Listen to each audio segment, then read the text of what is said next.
Insurance is a means of protection from financial loss in which, in exchange for a fee, a party agrees to compensate another party in the event of a certain loss, damage, or injury. It is a form of risk management, primarily used to hedge against the risk of a contingent or uncertain loss. An entity which provides insurance is known as an insurer, insurance company, insurance carrier, or underwriter. A person or entity who buys insurance is known as a policyholder, while a person or entity covered under the policy is called an insured. The insurance transaction involves the policyholder assuming a guaranteed, known, and relatively small loss in the form of a payment to the insurer, a premium, in exchange for the insurer's promise to compensate the insured in the event of a covered loss. The loss may or may not be financial, but it must be reducible to financial terms. Furthermore, it usually involves something in which the insured has an insurable interest established by ownership, possession, or pre-existing relationship. The insured receives a contract, called the insurance policy, which details the conditions and circumstances under which the insurer will compensate the insured, or their designated beneficiary or assignee. The amount of money charged by the insurer to the policyholder for the coverage set forth in the insurance policy is called the premium. If the insured experiences a loss which is potentially covered by the insurance policy, the insured submits a claim to the insurer for processing by a claims adjuster. A mandatory out-of-pocket expense required by an insurance policy before an insurer will pay a claim is called a deductible, or if required by a health insurance policy, a copayment. The insurer may hedge its own risk by taking out reinsurance, whereby another insurance company agrees to carry some of the risks, especially if the primary insurer deems the risk too large for it to carry. History, edit. Main article, History of Insurance. Early methods, edit. Merchants have sought methods to minimize risks since early times.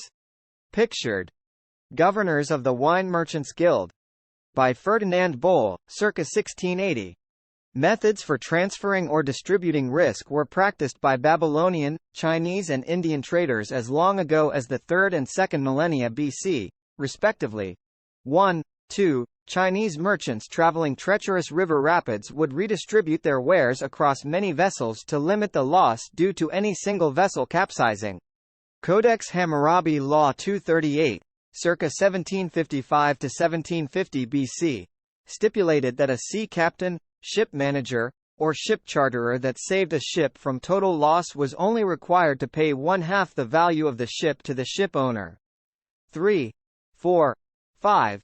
In the Digesta Seu Pandecte, 533, the second volume of the Codification of Laws ordered by Justinian I, 527 to 565, a legal opinion written by the Roman jurist Paulus in 235 AD was included about the Lex Rhodia, Rhodian law. It articulates the general average principle of marine insurance established on the island of Rhodes in approximately 1000 to 800 BC. Plausibly by the Phoenicians during the proposed Dorian invasion and emergence of the purported Sea Peoples during the Greek Dark Ages, circa 1100 c. 750, 6, 7, 8. The law of general average is the fundamental principle that underlies all insurance. 7. In 1816, an archaeological excavation in Minya, Egypt produced a Nerva Antonine Dynasty-era tablet from the ruins of the Temple of Antinous in Antinopolis, Aegyptus. The tablet prescribed the rules and membership dues of a burial society collegium established in Lanuvium, Italia in approximately 133 AD during the reign of Hadrian, 117–138, of the Roman Empire. 7. In 1851 AD, future U.S. Supreme Court Associate Justice Joseph P. Bradley, 1870 to 1892 AD, once employed as an actuary for the Mutual Benefit Life Insurance Company, submitted an article to the Journal of the Institute of Actuaries. His article detailed an historical account of a Severan dynasty-era life table compiled by the Roman jurist Ulpian in approximately 220 AD that was also included in the Digesta. 9. Concepts of insurance has been also found in 3rd century BC Hindu scriptures such as Dharmasastra, Arthashastra and Manusmriti. 10. The ancient Greeks had marine loans. Money was advanced on a ship or cargo, to be repaid with large interest if the voyage prospers. However, the money would not be repaid at all if the ship were lost, thus making the rate of interest high enough to pay for not only for the use of the capital but also for the risk of losing it. Fully described by Demosthenes. Loans of this character have ever since been common in maritime lands under the name of bottomry and respondentia bonds. 11. The direct insurance of sea risks for a premium paid independently of loans began in Belgium about 1300 AD. 11. Separate insurance contracts, i.e., insurance policies not bundled with loans or other kinds of contracts, were invented in Genoa in the 14th century, as were insurance pools backed by pledges of landed estates. The first known insurance contract dates from Genoa in 1347. In the next century, maritime insurance developed widely, and premiums were varied with risks. 12.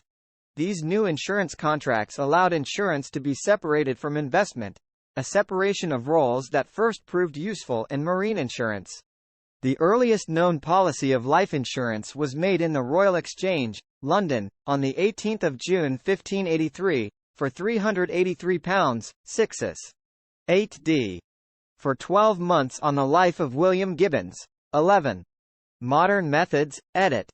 Insurance became far more sophisticated in Enlightenment-era Europe, where specialized varieties developed. Lloyd's Coffee House was the first organized market for marine insurance. Property insurance as we know it today can be traced to the Great Fire of London, which in 1666 devoured more than 13,000 houses.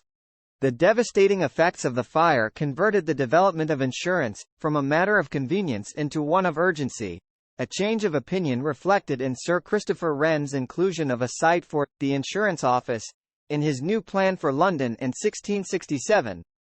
13. A number of attempted fire insurance schemes came to nothing, but in 1681, economist Nicholas Barbon and 11 associates established the first fire insurance company, the Insurance Office for Houses, at the back of the Royal Exchange to insure brick and frame homes. Initially, 5,000 homes were insured by his insurance office. 14. At the same time, the first insurance schemes for the underwriting of business ventures became available. By the end of the 17th century, London's growth as a centre for trade was increasing due to the demand for marine insurance. In the late 1680s, Edward Lloyd opened a coffee house, which became the meeting place for parties in the shipping industry wishing to insure cargoes and ships, including those willing to underwrite such ventures. These informal beginnings led to the establishment of the insurance market Lloyd's of London and several related shipping and insurance businesses. 15. Leaflet promoting the National Insurance Act 1911. Life insurance policies were taken out in the early 18th century. The first company to offer life insurance was the Amicable Society for a Perpetual Assurance Office, founded in London in 1706 by William Talbot and Sir Thomas Allen. 16. 17. Upon the same principle, Edward Rowe Mores established the Society for Equitable Assurances on Lives and Survivorship in 1762.